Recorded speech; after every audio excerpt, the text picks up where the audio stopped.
Senate Chamber. Sound.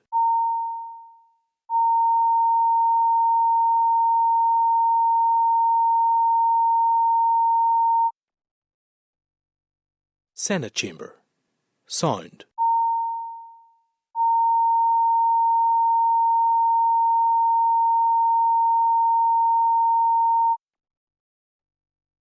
Senate Chamber. Sound.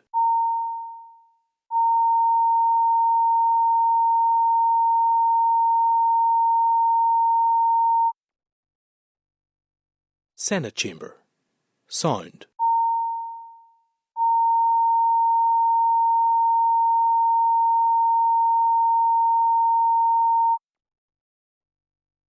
Senate Chamber. Sound.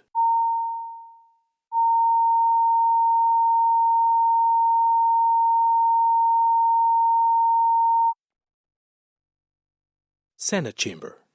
Sound.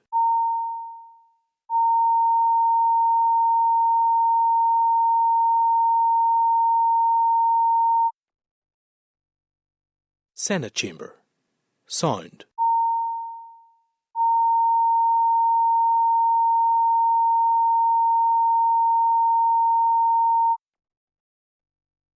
Senate Chamber. Sound.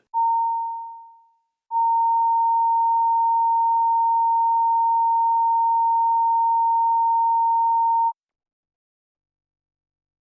Chamber. Sound.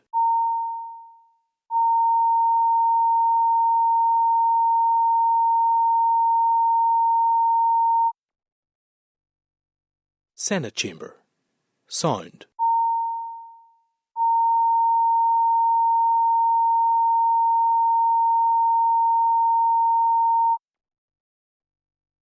Senate Chamber.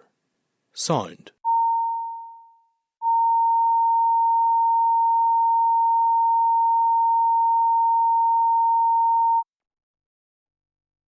Senate Chamber. Sound.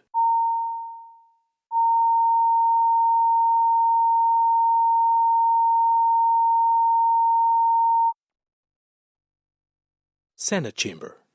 Sound.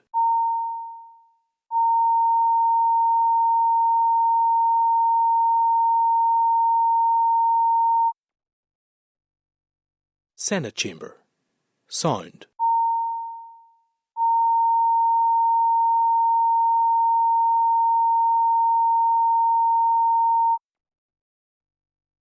Senate Chamber.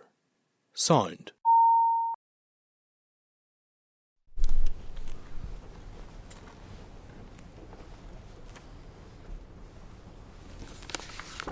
Nicola is with us on Zoom. We can't, for some reason, we can't see her at the minute, but she's okay. Yes, we're ready to go. Okay, good morning, members. We have a quorum, and I now call the meeting to order. Ta fáilte romha lig, and welcome all members to the 48th meeting of the Committee for Communities. Can I remind anyone in the public gallery that mobile phones must be turned off. Mobile tablet devices, however, may be used through a Wi-Fi connection, and all devices should be muted. Password details are available in the gallery for anyone wanting to connect to the Assembly's Wi-Fi network, and no recordings or photographs may be taken.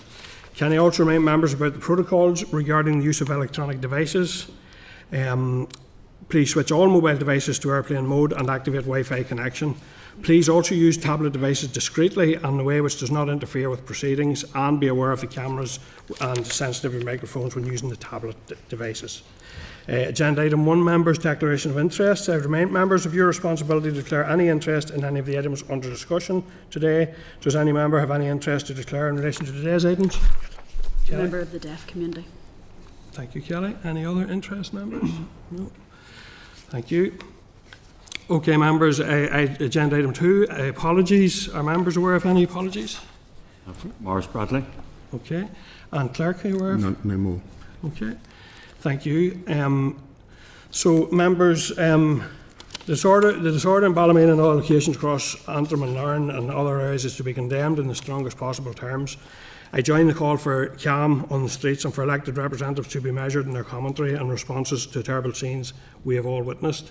We're also very conscious of active reporting today in relation to the situation in Larne and Larne Leisure Centre, and very conscious that there are huge concerns around that. And Sean, I see you're indicating there, and I know that you've had some personal involvement as a rep in that area, so I'll bring you in there, Sean.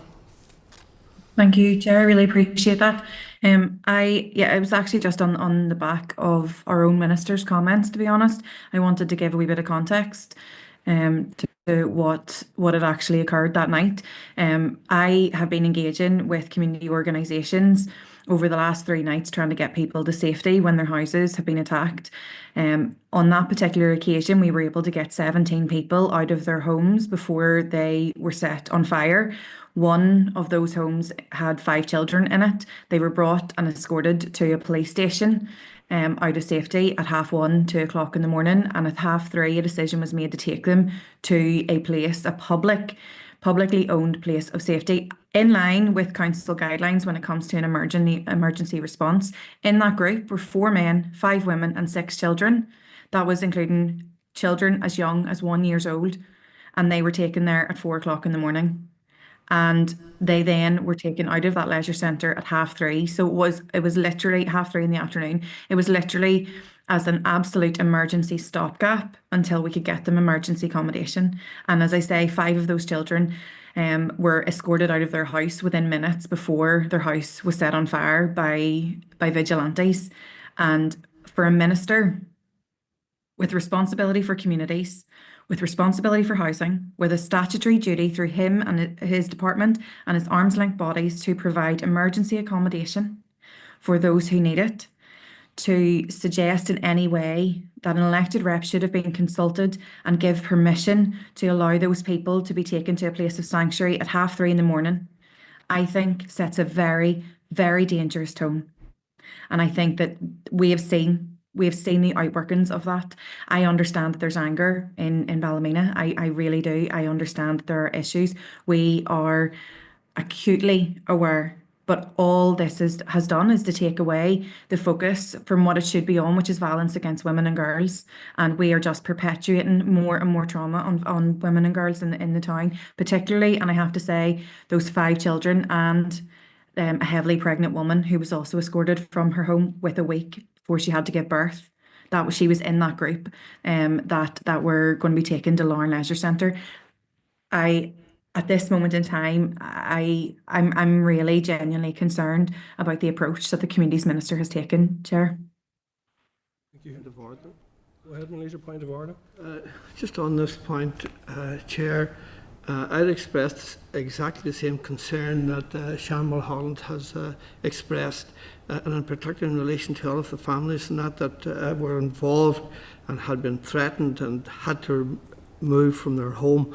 But then in particular for the Minister to come out and to sort of imply that they needed to be consulted, either he or his party, before one would consider the use of a council facility to accommodate people in total distress. And it's on that basis that I would actually propose that we would have a vote of no confidence in the Minister. Would that be something that the committee can do, Clerk? The members are able to take a vote. Clearly, by convention, committees work by consensus where possible, and maybe we can hear from other members if they have something to say, and then work our way to some form of a considered position. Yeah. Brian? Yeah. Well, this is a time for a united political voice in opposition to all violence. I see Sian shaking her head. I say it again, this is a time for a united political voice in opposition to all violence, and Sian's shaking her head again, so I don't know what she's disagreeing with what I'm saying. Chairman, so perhaps Sian will explain why she's shaking her head when I say it's a time for a united political voice in opposition to all violence. I welcome the statement that went out yesterday from the Executive as a whole. I raised that at the Committee for the Executive Office. I thought it was a suitable statement that all parties, in my view, should align with. What we have seen on the streets of Northern Ireland is shameful, and I think we are all ashamed that this has occurred in our country, that people have exploited genuine concerns about a crime that took place, an appalling crime, which is, whether I meant to say an alleged crime, but a crime that took place and has been invested by the police and relevant authorities, and hopefully justice will be served for the victim.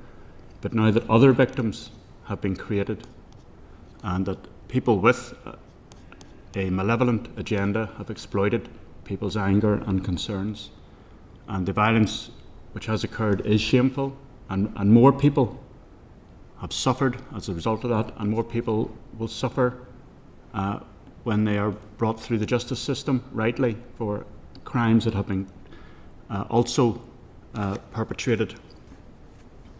So I visited homes yesterday in my own constituency, close to my constituency office, where cars and homes have been attacked, and utterly appalling. I was encouraged by other residents who I spoke to, who expressed that they are disgusted that attacks have occurred in their area, and that is encouraging. The vast majority of our people are totally appalled at this violence, about the attacks targeted at people who are ethnic minorities, who come from other countries, who are working.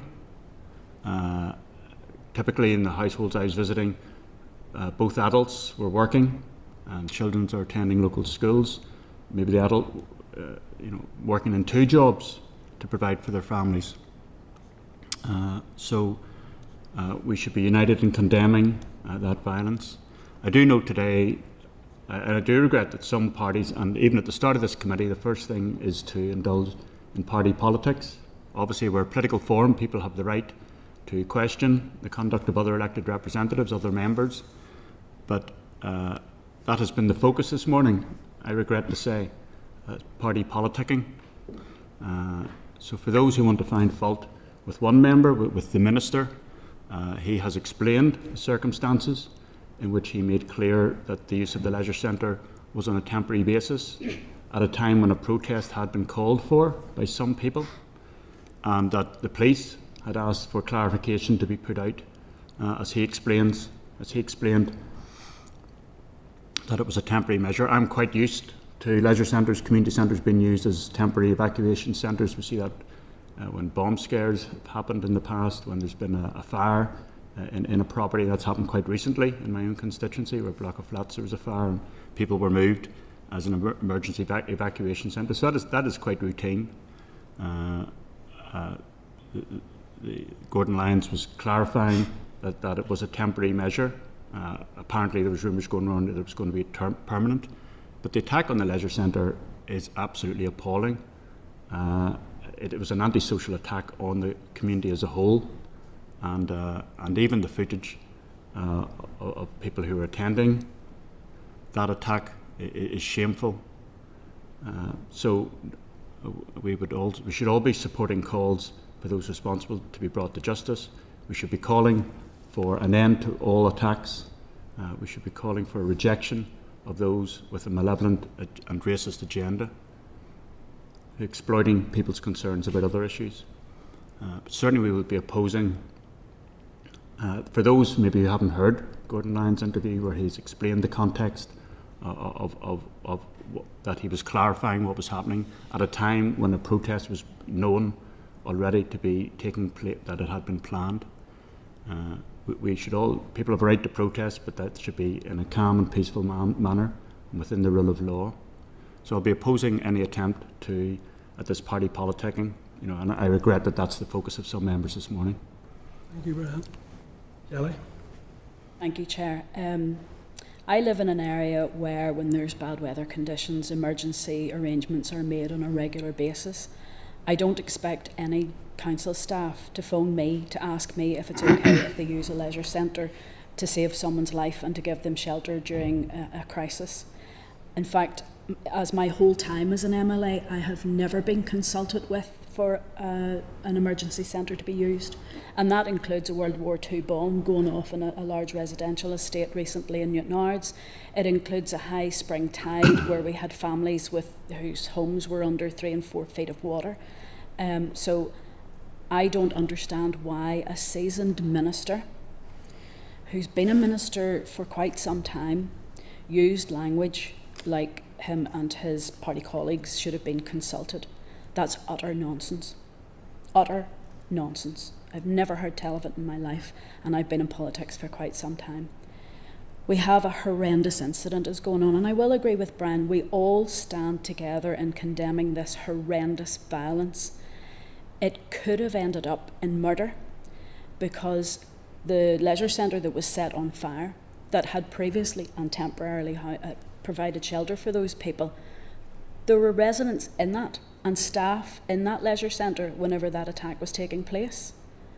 That's where we should be focused, is the ending of the violence, not turning around and saying, I didn't know anything about it, I wasn't consulted, as if it was, I wouldn't be happy with that. I don't agree with the Minister's statement afterwards. I think it was a face-saving exercise, and this Minister has foot and mouth syndrome. It is very clear that he did not consider the harm that was being caused to those people who were under attack. And I think the fact that we have a Minister who's responsible for funding for councils, who's responsible for funding for sport and leisure facilities, who's responsible for housing, to come out with a statement like that is unprecedented and does need to be called out. I'm going to Morris and then I'll come back to you, Melissa. Morris? Thanks very much, Chair. Like Brian, I'm disappointed that it's descended into some sort of political witch hunt against the Minister. That's the way I see it. Look, none of us agree with violence in any shape, form or fashion against any section of our community, irrespective of their background. And I would go on record here as deploring the violence that's happened across towns in Northern Ireland, including my own town last night.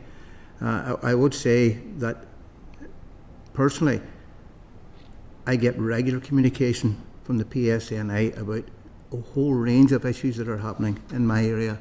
They contact me quite regularly, they ask questions, they would request that you try and defuse something, etc., etc.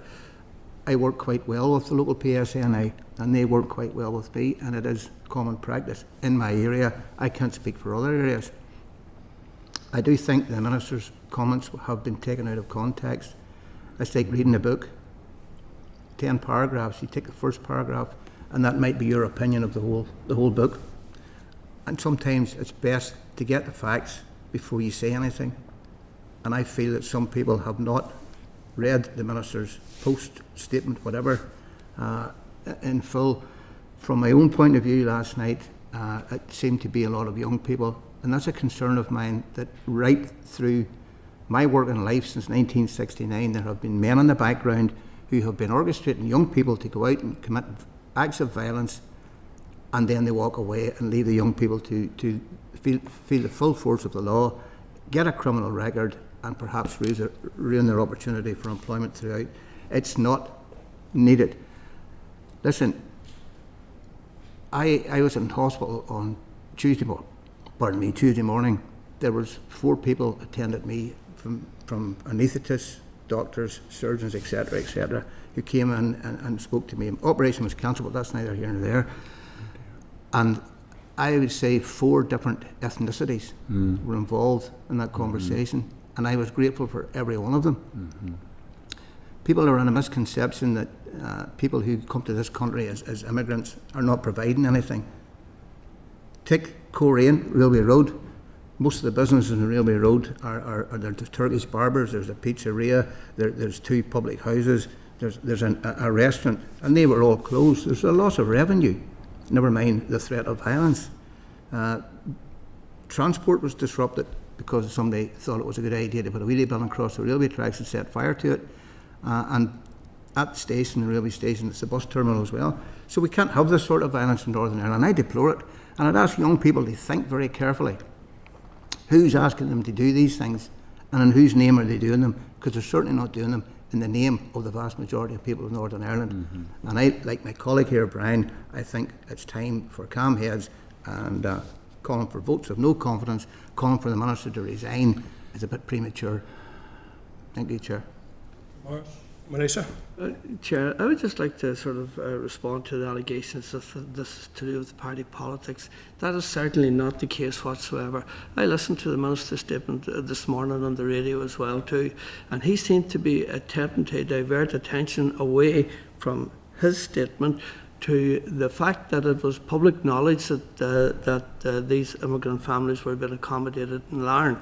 He seemed to say that because it was in the public arena, that he couldn't be held responsible for, well, say, anything that might have happened, we'll say, in Larne then as a result. And it's not that I'm saying that he's responsible for anything that happened in Larne, but that in his statement then, that when he went on to say that he had not been consulted, now this was consulted in respect of whether or not they should use that as a facility, that in itself has its connotations. And rightly or wrongly, others would have interpreted that as the Minister doing a Pontius Pilate from the decision that was taken to accommodate these families in Larne. And why would he be doing that Pontius Pilate in a sense? Is it to appease the mob or what? It's very, very difficult to understand, but purely because of that impression that has been given by the Minister, who's responsible at the end of the day for the security of our citizens in many respects, and especially those that where their homes are threatened and the likes of it, that I think that it was a totally irresponsible statement on his part, and it's for that reason that I'm totally disappointed and shocked, might I add again too, in the position of the Minister, and I think it's because of that that I think he should resign. I can come back briefly, Chair. Yeah. Well, in fairness to Militia, I welcome that he's saying that he's clarified that he's not saying the Minister's statement caused the violence. You're not saying that he was responsible for the violence. And a contrast with Sian's earlier comments, because she talked about the outworkings of the Minister's statement, and she can listen back to the audio later. She talked about the outworkings of his statement, and again, I think that is regrettable commentary to imply a connection. As I say, the Minister has spoken for himself, that he was responding to a request of knowing that protests were already planned. I would have to say, in my previous time as a councillor, we would have been notified if an emergency evacuation centre was being set up at a leisure centre and a community centre. Okay, I see Kelly shaking her head, but certainly that's what would have happened in Belfast City Council. But again, whether the Minister was responding to people who asked, were they informed? But the purpose was, I suppose, as he's explained, was to make clear that that it was only a temporary measure and not a permanent measure, as some were apparently claiming. But anyway, that's the point he was clarifying. But I do regret people trying to imply the outworkings of his statement as being violence. That is utterly without foundation and should be withdrawn. Nicola, you had your hand up there. Yes, Chair, thank you. I would just like to come in to say I agree with what Sian said. I'm glad that she was able to clearly outline the circumstances in which these families had to be removed at such short notice to this. It wasn't even emergency accommodation, it was to a safe place, to a public safe place. And obviously you can just only imagine the distress that these families were under to be feeling like that there. And I agree that I just can't understand how the Minister has questioned why he wasn't consulted in this here in such short notice. There's widespread outrage at what we've been seeing in Ballymena and different towns right across the north, and I'm glad that the chairperson has brought this up under chairperson's business straight away because of that there. It's what people right across the north and right across the island are talking about.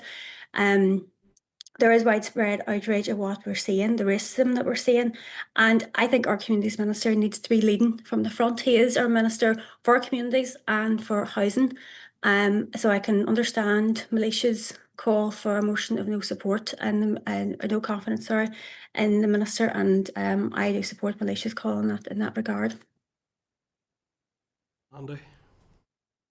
Thanks, Chair. I just want to obviously join in echo the comments that we've already heard in the abhorrence and disgust at what we've seen on our streets. It's unacceptable. No matter the guise that people try to frame it and paint it as, it's unacceptable.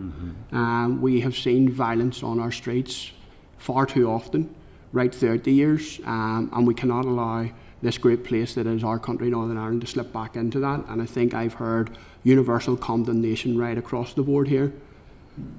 I and others can take their own approach. I'm not going to get involved in distraction politics. I think it's disappointing, Chair, that here this morning we spent more time talking about the Minister, and perhaps the statement was poorly worded. Others may disagree with that as well. I do note in our forward work programme we have the Minister before us in a couple of weeks' time, and I would much prefer to engage with him. I also note there's media commentary that there may well have perhaps be complaints submitted in relation to the Minister's conduct directions, and they obviously should be given the space and time if they are going through. Obviously we can't comment in relation to them. I don't know if any have been submitted, but I'll not be joining in distraction politics. I think we all need to be doing what we can to diffuse these situations, to support those who come to Northern Ireland, who contribute to our society and our way of life and our economy, and make this great place their home. I know my colleague Colin Crawford's been working on the ground with local communities to try to bring an end to this violence and try to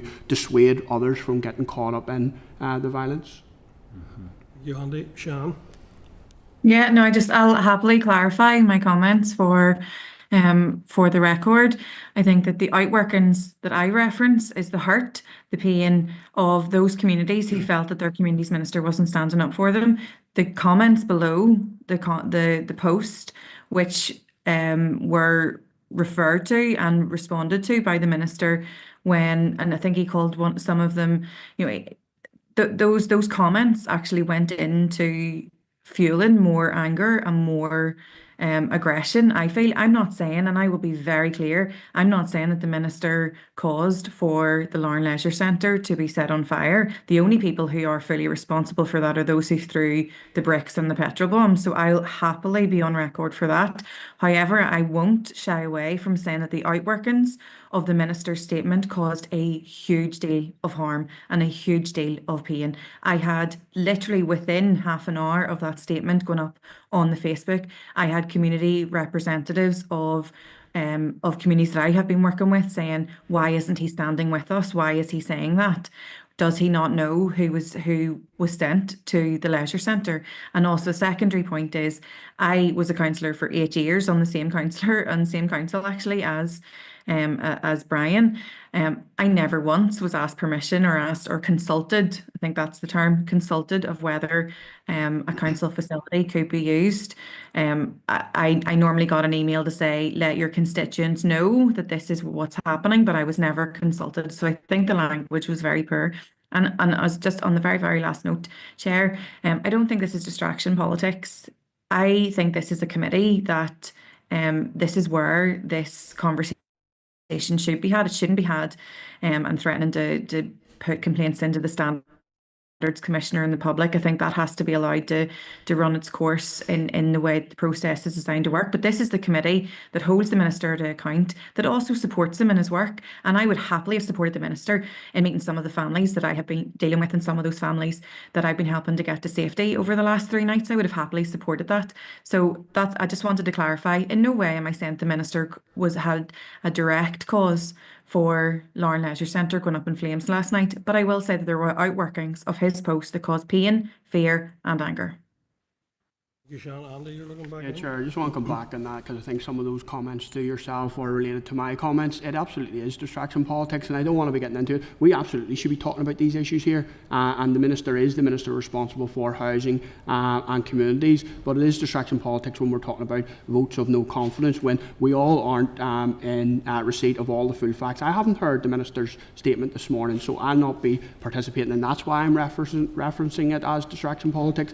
I'm not participating in a no vote confidence. I'd much rather the minister, obviously we have dialogue and engagement, and I reference the other comments in relation to complaints, etc., because I see it being put through in the media by others. So I have to say that I was shocked by the statement that was put on Facebook as well. So as Minister for Communities, it's the minister's responsibility to be engaging with those people who are experiencing so much trauma and so much pressure as a result of this violence.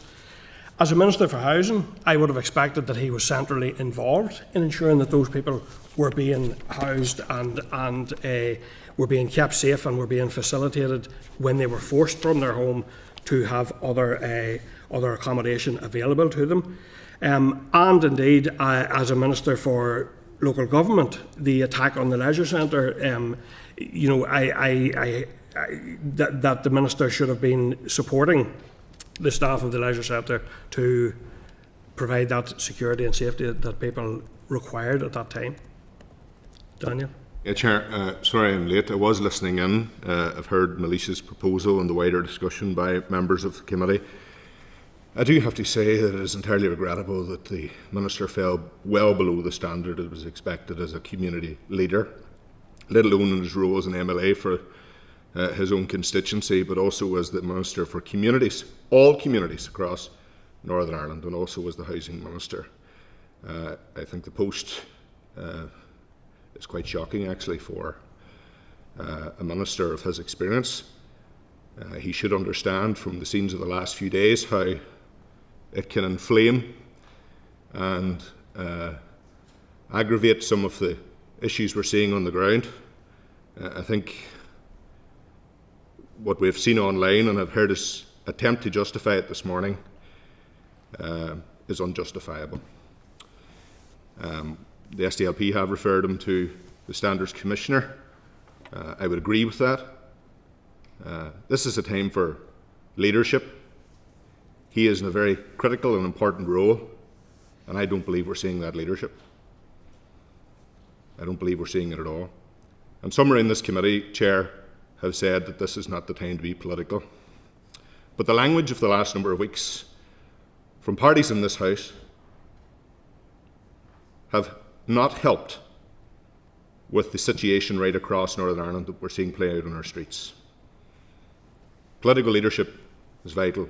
If anything has been learned from the history of this place, misuse of language, a lack of leadership has serious consequences. We are seeing people's lives put at risk. This place is all over the news, right across the world, where vigilantes and racist thugs are intimidating and terrorising people in their own homes, in a society that I deem to be a shared society, a shared home place. I'm absolutely disgusted beyond belief about what we are seeing. Disgusted. And those on the streets that are doing it should face, and I hopefully will face, the full consequences of the law. Absolutely.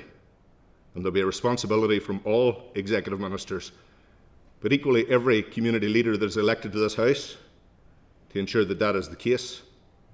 Minister Lyons needs to reflect very quickly about how he has dealt with this over the last number of days, and equally how unhelpful his statement was. I believe he fell far below the expected standard of a Minister of the Executive, and it is shocking. I've heard Melissa's proposal, and Chair, I'm regretfully minded to be supporting it.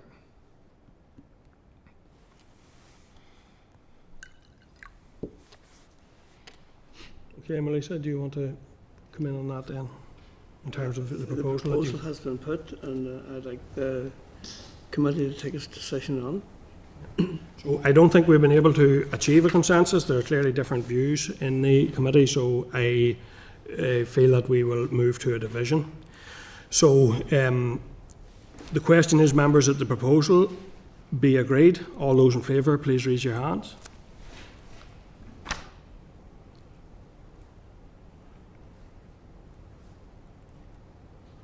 Okay. Okay. All those opposed, please raise your hand.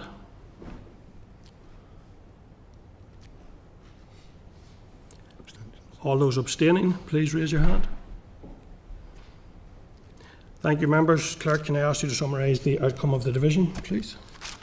So the vote has been taken on confidence in the Minister, and the vote has been carried with 1, 2, 3, 4, 5, 6 in favour, 2 against and 1 abstaining. Okay, thank you. Okay, members, the second item then of Chair's business is the Minister brought 2 statements to the Chamber on Tuesday, the second being in response to the British Government's confirmation of the outworkings of the partial U-turn on winter fuel payments. This is a significant change, though not the return to full payments, and we will have to wait until the budget to learn how this is being paid for, and there will be an SL1 that will be coming to committee as well, so just to flag that. Members, you will have heard Junior Minister Cameron's answer on Monday to a question on the End Violence Against Women and Girls delivery plan. I welcome the update and note in particular the close work the Department has undertaken with councils. Indeed, work that I have witnessed in my own council area, and very good work already in terms of that strategy. And the potential model this provides for strategies such as addressing poverty. I think local councils can play a really on-the-ground role in that sense, so it's an interesting comparison. I want to also thank officials from the Department who came to Parliament buildings on Tuesday for a follow-up informal session on universal credit.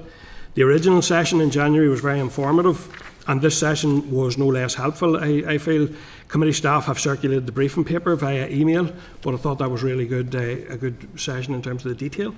Yeah. I also note the BBC story last weekend of the leaked anti-poverty strategy in the response of some stakeholders. I would hope that the strategy is published very soon and that meaningful consultation can begin on that strategy. Yesterday's spending review provided some detail on the British Government's proposed day-to-day spending over the next 3 years and capital budgets over the next 5 years. Included in the package is 50 million for the redevelopment of Casement Park and relative funding above 124%, excluding agriculture, between 2026-27 and 28-29. The inclusion of agriculture and non-Barnett funding increases this to 128%. Details of the impact will emerge in the coming hours and days, but it is a 600 million increase over the spending review period, which is something that will certainly be welcome. And lastly, just a quick mention to Armagh's Olympic gold medalist Daniel Whiffen, who gave 25,000 from an Olympic grant to his former school, St Patrick's Grammar, which also happens to be my former school. So I have to say that it's a great story, and I'm sure that funding will be very welcome and very well put to use by St Patrick's in Armagh. So, member, moving on to agenda item 4, draft minutes. Minutes from the meeting of 5th of June are their packs there, page 7. Are members content to agree the minutes of 5th of June as drafted? Great, thank you. Matters arising, members, you've been provided there with a summary table of matters arising at page 17. Can I ask if members have any comments or issues you wish to draw out, highlight or seek briefings for in relation to items 5.2 to 5.6, please? Kelly? 5.3. The Children's Commissioner reply. I think that it would be useful to have a briefing from, if possible, a joint briefing from Department for Communities and Finance on the application of the Children's Services Cooperation Act, which has been raised. It's just, you know, if that talks about the sharing of data and the bringing together of budgets, and we're not seeing that at the moment, so it would be useful to know what the Department and the Department of Finance are doing to make that happen. Yeah, members content? Sorry, Chair, could I just clarify the name of the bill that you referenced there, Kelly? The Children's Services Cooperation Act, the Stevie Agnew one. I think it was 2014. There you go. I nearly said 2022 there. That would have been wrong. Yeah, content. Clerk, yes. Thank you.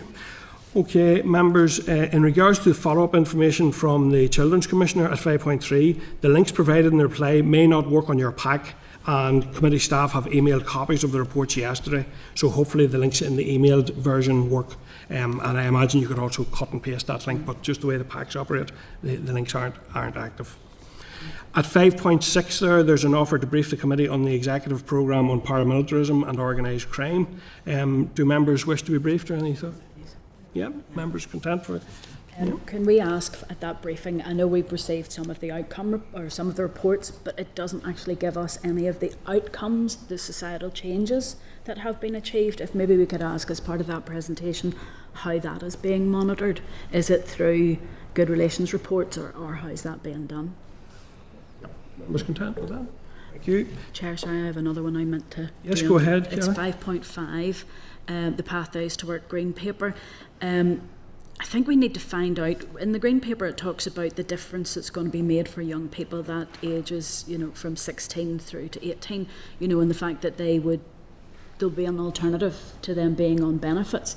It's just, how does the Minister intend to engage with young people with regards to the withdrawal of the Universal Credit Health component for those aged under 22? Because it's a matter that it's devolved, but I know that we keep alignment, but we need to know how that's going to impact those young people. Yeah. Members content with that? You're content with Yes. Okay, thank you, members. Moving on to agenda item 6, which is correspondence. The correspondence memo is at page 589 there, members. So before I ask for a comment, at 6.2, members, there's a request to give evidence on the sign language bill from Deaf Interpreters NI. Can I ask if members wish to accept? Yes. Yeah, thank you. And coming to 6.3, would members be content to receive a written briefing on the work of Chapter 1 in the first instance? Yes. Yep. Thank you, members. So, members, then, items in relation to Kelly, you were looking in there, were you? Yeah, it was 6.5. It's that Child Poverty Action Group, the Safety Nets report from May 25. Can we get a briefing on that? That would be useful, because I think it overlaps with the work on the anti-poverty strategy. So it would be useful to hear from them. Members content? Yep, thank you. Okay, members, any comments then on items 6.4 to 6.8? Sorry, Chair, item 6.6. Yeah. Will we have a briefing on that? We can, if members are agreed, we can certainly look at taking a briefing. Sorry, bear with me. Yeah, just checking on that. Lisa.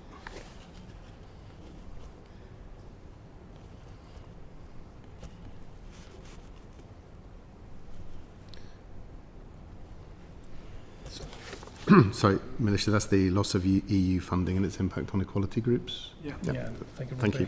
Key one, yeah. Members content that we seek a briefing on that? Yes, please. Okay, so any other items in 6.4 to 6.8, members, in terms of correspondence? No, thank you. Members, therefore, otherwise content with the memo as noted in your pack. So, members, we now need to allow interpreters to get in place as previously for today's first evidence session on the sign language bill, and I therefore propose that we take a short suspension to allow that to happen, maybe a 5-minute break there. Members content? Yep. Yep, okay, thank you, members. And I'm just waiting for the clerk to confirm that we're out of broadcasting. Senate Chamber. Sound.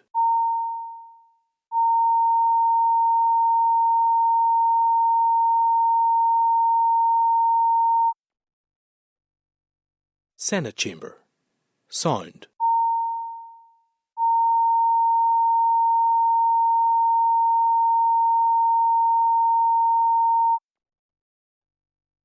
Senate Chamber. Sound.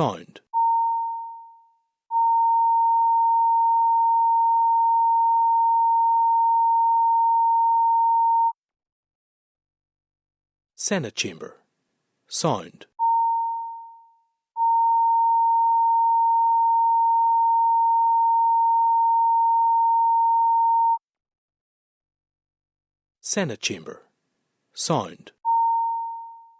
Sound.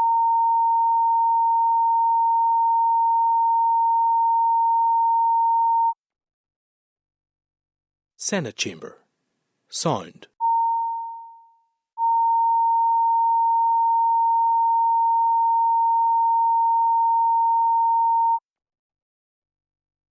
Senate Chamber.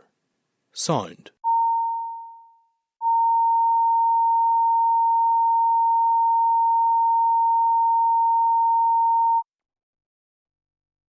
Senate Chamber. Sound. Senate Chamber.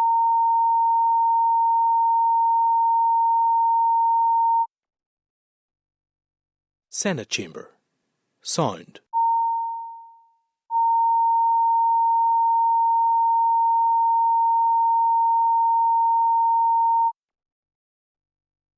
Senate Chamber. Sound.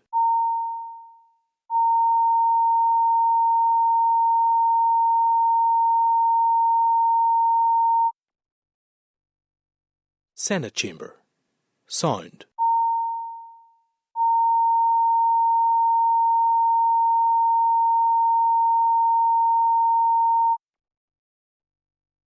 Senate Chamber. Sound.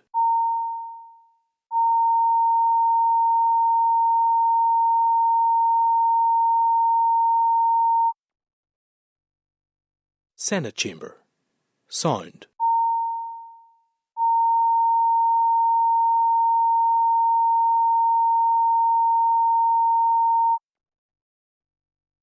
Senate Chamber. Sound.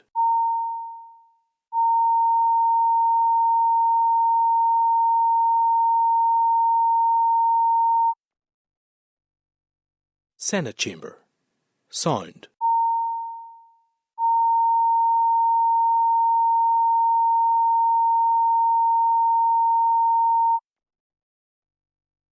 Senate Chamber. Sound.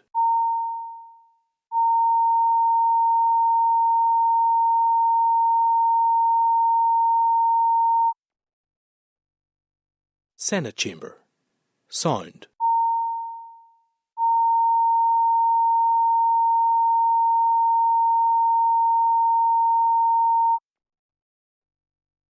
Senate Chamber. Sound.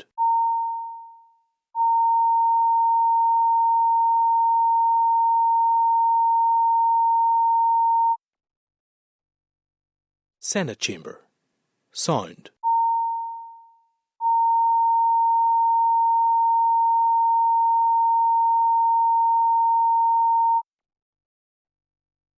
Senate Chamber. Sound.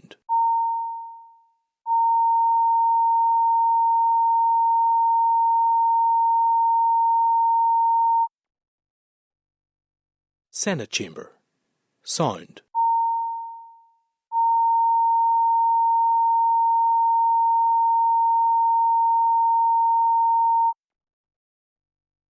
Senate Chamber. Sound.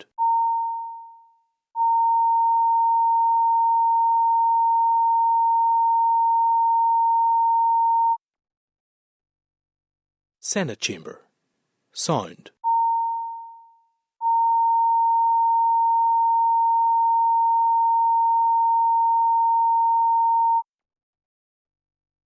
Senate Chamber. Sound.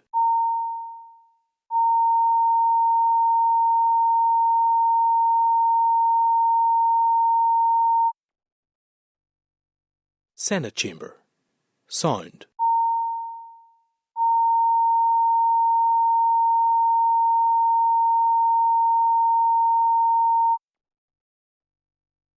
Senate Chamber. Sound.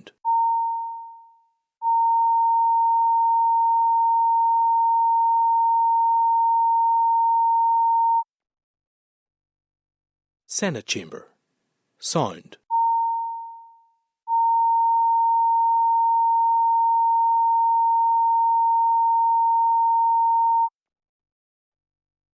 Senate Chamber.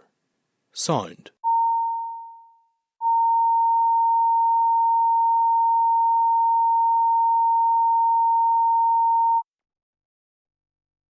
Senate Chamber. Sound.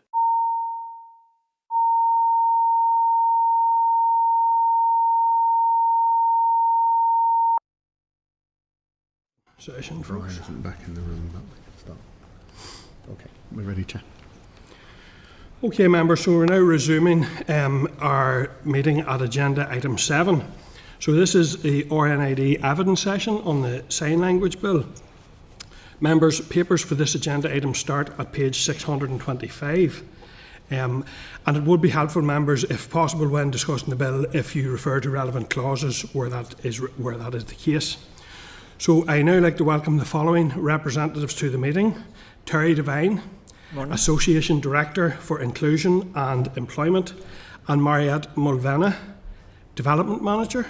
So you're both very welcome. Thank you. Very welcome this morning. And Teri, I invite you to make a brief opening statement before we move to questions from members. Thank you. Thank you.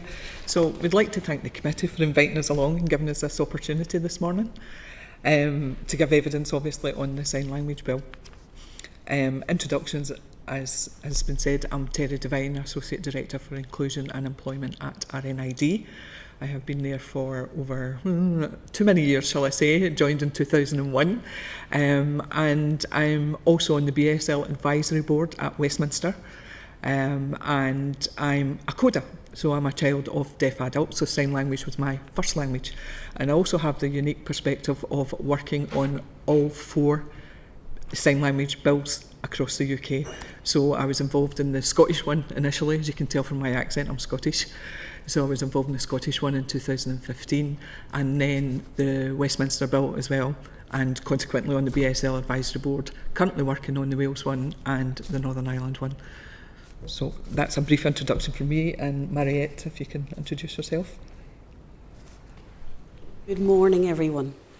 As you already know, my name is Mariette Mulvenna, and I am a development manager for RNID, and I have worked for RNID for an incredibly long time as well, just like Teri. I started in 2002, and I was educated in school in Dublin. Therefore, my first language is Irish Sign Language, and I now have bilingual sign languages using both BSL and ISL. And thank you so much for having us here today.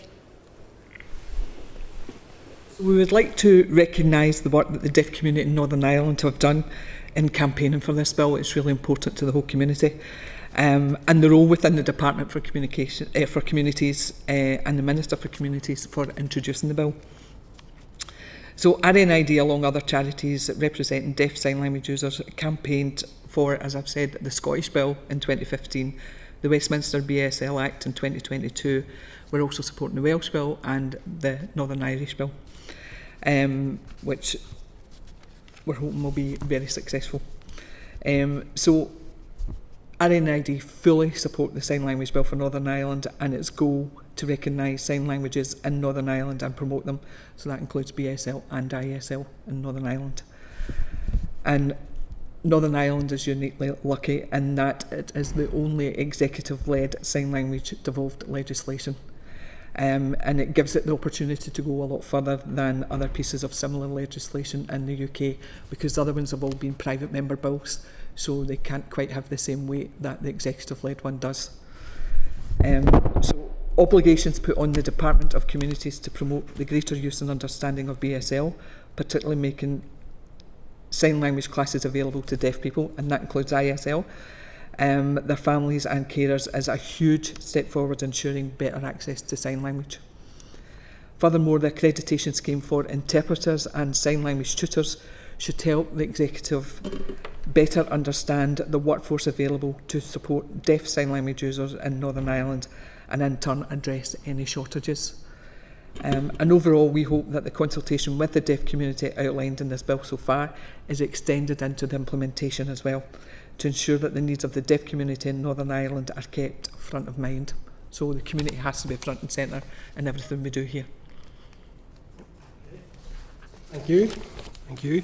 And I have to say that's a great breadth of experience to bring to committee this morning, and very much welcome that.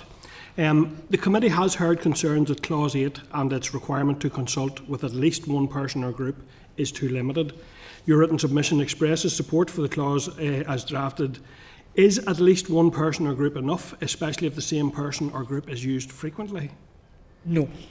Okay. So as much as we've written yes, it's more about the fact that they're consulting with the community would be the yes, but as I've just said there, we would want it to be extended for full implementation, that they meet with, you know, every different part of the community as much as possible, where it's feasible to do that.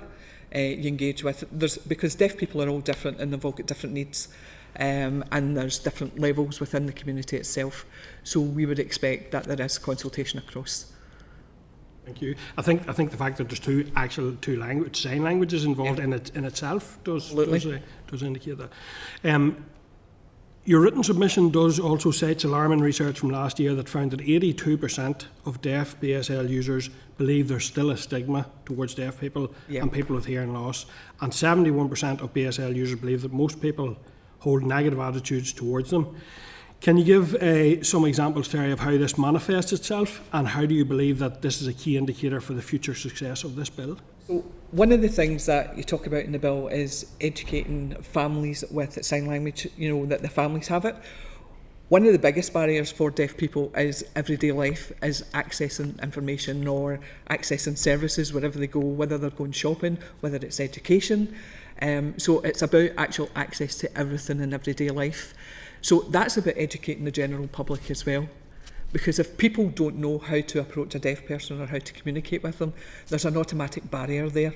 And we want to reduce those barriers and do an education process. So it's fantastic that the Department for Communities has said they will provide family sign language classes, which is brilliant because it's the only place in the UK that's doing that. And we feel that's really important. But it's about awareness raising for the general public so that deaf people can access services every day. Okay, thank you. Mariette, do you want to say anything in relation to that? Around it?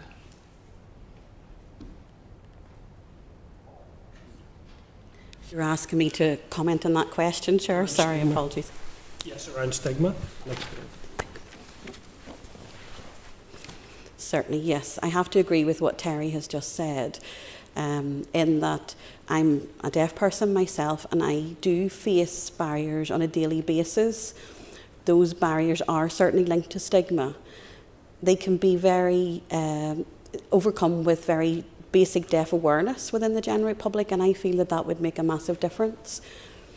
And we're talking about simple things like people adding gestures into their communication, and that can certainly make a difference in how people communicate and help the deaf community feel more included within the society. I can give you examples. For example, one of my children had to go to hospital. It was an emergency, and the doctor there had a level 1 in BSL, and they were using gestures to help reassure me. They signed their name, they told me their role, that they were the doctor, and that was really quite reassuring for me as a mum to be in that setting rather than feeling quite lost with, with your child in those extreme circumstances. Thank you, and that's very useful. So the follow-up then to that is, will the bill address this, do you believe, and should that indicator be reported on as per clause 9, along with other prescribed indicators that you have mentioned in your submission? Let me double check what we've said. Clause 9. And I suppose while you're checking that, really what I'm asking is, is that something we should also consider as an actual indicator? Yes. In terms of success, to measure the bill's success? Yes, I think so. I think if we actually prepare a report evaluating the impact of the bill, it should include that as an indicator. Yes, that the wider community, the deaf community actually feel more accepted within the wider community. I think that would be a real positive thing to try and measure. Okay, thank you. So I'm coming to members now. I'm going first of all to Kelly. Go ahead, Kelly, please. Can I go through some of the clauses? So the first one is clause 2, and that's about the promotion. Yep. While it talks about accreditation and learning for deaf children and their families, it doesn't talk any more about how promotion will happen. Has there been anything in any of the other devolved nations bills that have been very good at outlining what promotion by government looks like? Right, okay, so Westminster, in terms of the promotion work that they do, the bill initially said that they would provide a report every 5 years, right, on what activity the different departments at Westminster are doing. The Minister agreed that actually they would do a report every year to say this is the activity, so that you could actually see the progression of what they were actually delivering in terms of British Sign Language at Westminster. In Scotland it's slightly different. They have sort of development plans for each of the local authorities. They all have responsibility every year to develop their own plans and say this is what we're going to do. And they get the deaf community to look at the plans. So there's some departments who haven't done it and it's raised with them to say you haven't done the plan yet. Whereas the departments that have done it, they'll look at the plans and say, actually, that's all right, that's good what you're doing. A lot of it comes down to budget as well, in terms of what different departments can do. But there are ways that you can do that. On the budget, I have a concern about clause 3 when it brings in affordability. Yeah. Personally, I don't think putting affordability above inclusion is the way to do it. Do you think then that affordability is a reasonable excuse? It depends. You need to be pragmatic about it. So I think that there's a journey to go on in terms of what services the deaf community use within Northern Ireland. And the ones that are used most often that can afford to do it is obviously the ones you want to put the pressure on to actually deliver those services.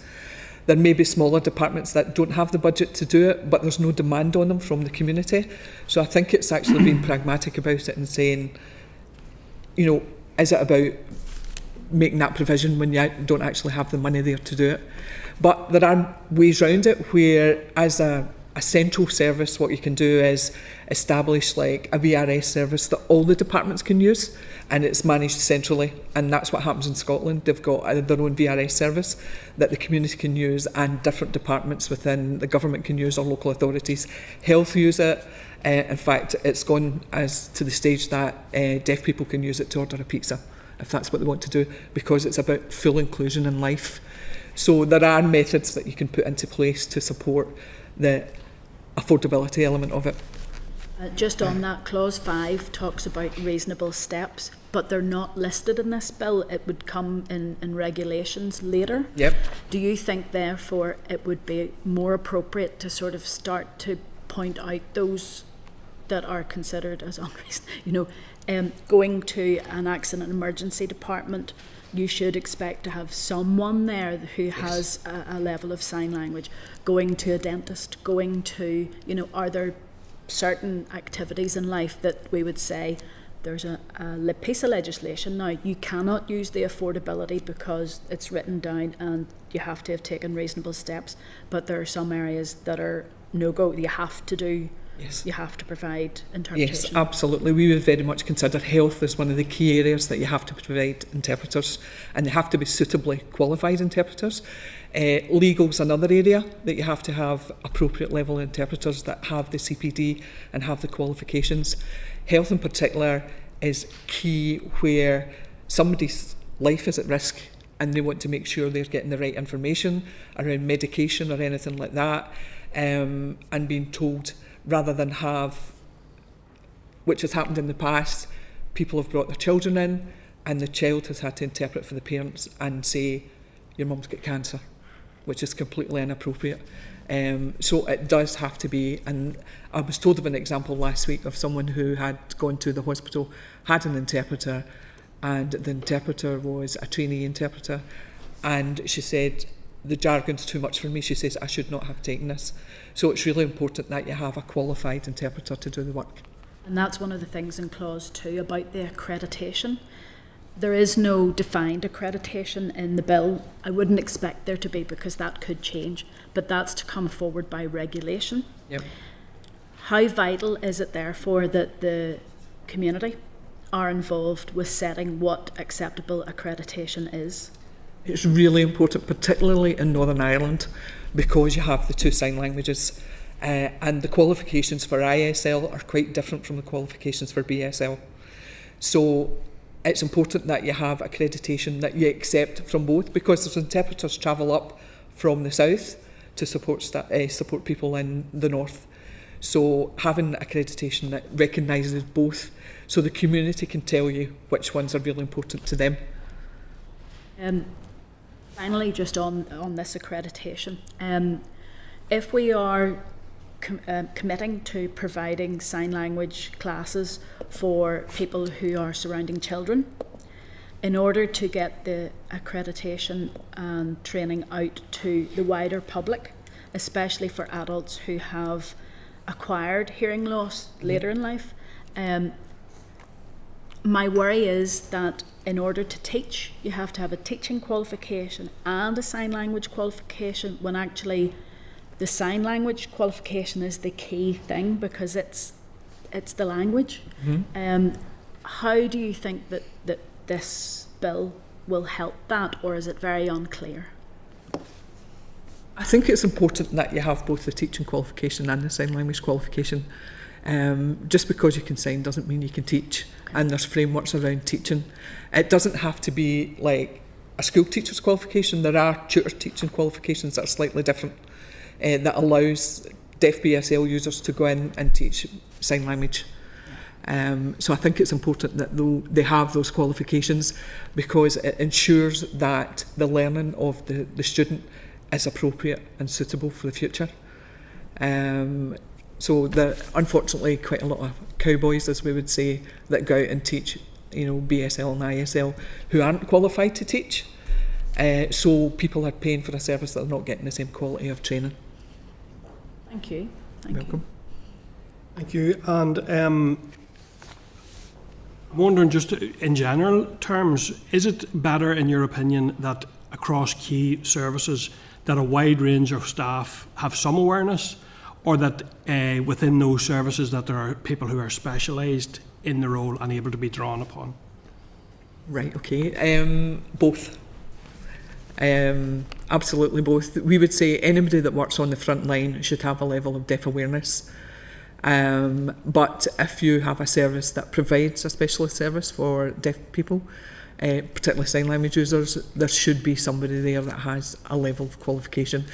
If they don't have that level of qualification, it's about having a framework in place where they can bring in suitably qualified interpreters to do the job for them, and making sure that it's timely as well. So if somebody is going for an appointment, it's not that they have to wait 2 weeks to get an interpreter. So there needs to be a framework in place to be able to book interpreters, which is why I was suggesting a sort of central system where you could book interpreters to bring in. Thank you. Is a complaints procedure an important part of legislation like this, Absolutely. in your opinion? Yes. One of the things that we find within the deaf community is that they don't complain. And the reason they don't complain is because it is so difficult for them to do that. There is no process in place. So if you take the current green paper at Westminster around pathways to work, they've translated the whole green paper, but they don't have a process in place that a deaf person can sign back the response. It has to be in written format, which is completely inappropriate. So it's thinking about things like that. What would you do to make sure that deaf people have full access? And the final one from me, and thank you for your assistance so far, it's been really useful. Clause 7 refers to the Department may making regulations. It says regulations under this chapter may modify any statutory provision. In your opinion, is may strong enough in that sense, or should we be considering the use of must or some other form of words? Me. I think you need to give yourself some space that regulation might change in the future. Mm-hmm. So things change, nothing stays constant, and you need to give yourself that space. So saying must sort of restricts you a bit more, I think, whereas saying may will allow you to have that change. Okay, thank you. Can I check if there's any other questions, members? Brian, go ahead. Thank you, Chair. And yeah, a lot of the legislation we receive is enabling legislation, and it provides that it can be strengthened over time. So we often have that debate about may or must, that at least it's providing the means for it to happen. A previous, I'll refer to Clause 2, promotion of interests, and in clause, part 2 of that clause on the greater use and understanding of sign language, BSL, ISL. A previous witness said to us about situation in which sometimes deaf children and their families are encouraged at an early stage not to learn sign language with the intention that it might discourage the child learning lip reading, and in an intention to support development of their spoken language, I think is the context. But actually that discourages then the child from learning sign language, which ultimately will be their first language. And there should not be a presumption against sign language at an early stage, and that actually should be prohibited, because it's they describe that as language deprivation for the child in their first language if that early access and encouragement of sign language is not being provided. would you have, either of you have a view on that, or would you be aware of examples of language deprivation through the not early enough provision of sign language? So we always advocate for total communication when it comes to children. Give them every tool in the box so that they can learn and improve their education opportunities. So you give them sign language, you give them speech, if it's speech therapy or whatever. And then as they get older, they can decide for themselves which way they want to go, whether they want to use sign language and be part of that community or whether they want to be oral. But it's about giving a child every possible tool in the box and not depriving them so they have access to language altogether. And if you look at education attainment rates, deaf children, particularly cochlear implant wearers, are assumed to be able to hear when they're in a classroom.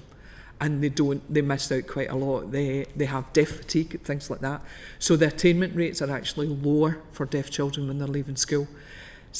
Children who have sign language and get the appropriate support in school actually do better at attainment with the appropriate support. So it's as I say, it's about giving them every tool in the box and making sure. So if they do have cochlear implants and have sign language, it gives them that extra communication skill. I don't know, Mariette, do you agree? Yes, I do agree.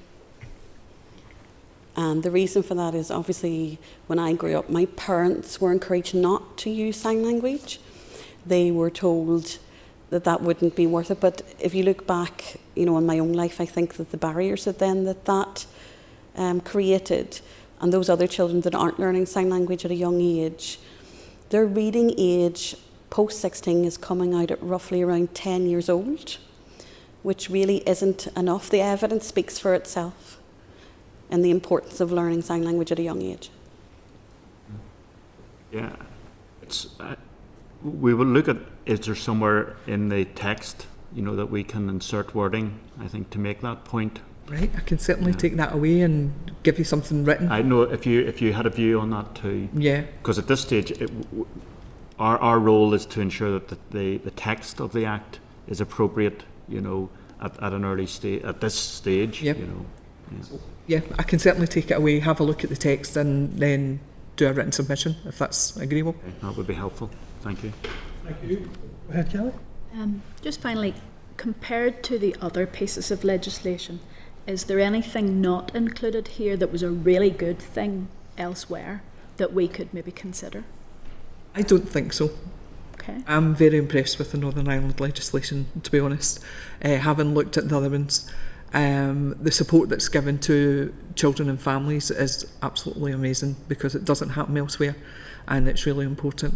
The fact that you're looking at training more interpreters and training more tutors of sign language is really important too. That doesn't happen elsewhere. They don't have frameworks elsewhere to do that, which is where the executive have that extra weight. Because it was private members' bills, there was no money behind it to support them to do anything like that. So, and I know that you are looking at the VRS system in Scotland as well, which it was the one good thing that really did come out in Scotland was the provision of that VRS service. So, yeah, I think the bill that you've got here is actually very comprehensive in comparison to the other ones. Right. Could I just check, Mariette, do you wish to add anything to Teri's comments? No, that's fine. Thank you. Okay. Okay, well listen, thank you Teri and thank you Mariette. That has been really useful information for us at this stage of committee stage, so thank you for your attendance today. Thank you for your time. Bye. Thank you. Okay, members, just check, so we're going to get some further written evidence from the group, which is useful. Any other actions members want to note at this stage before we move on to the other session? So we will now need to allow time for interpreters to leave to set up for live broadcasting, interpreting the next session. So I therefore propose a further suspension of a few minutes before we move to the next evidence session. So members be agreed we take a further 5-minute break. Members agreed. Thank you. Okay, clerk, please take us out of broadcasting. Senate Chamber. Sound.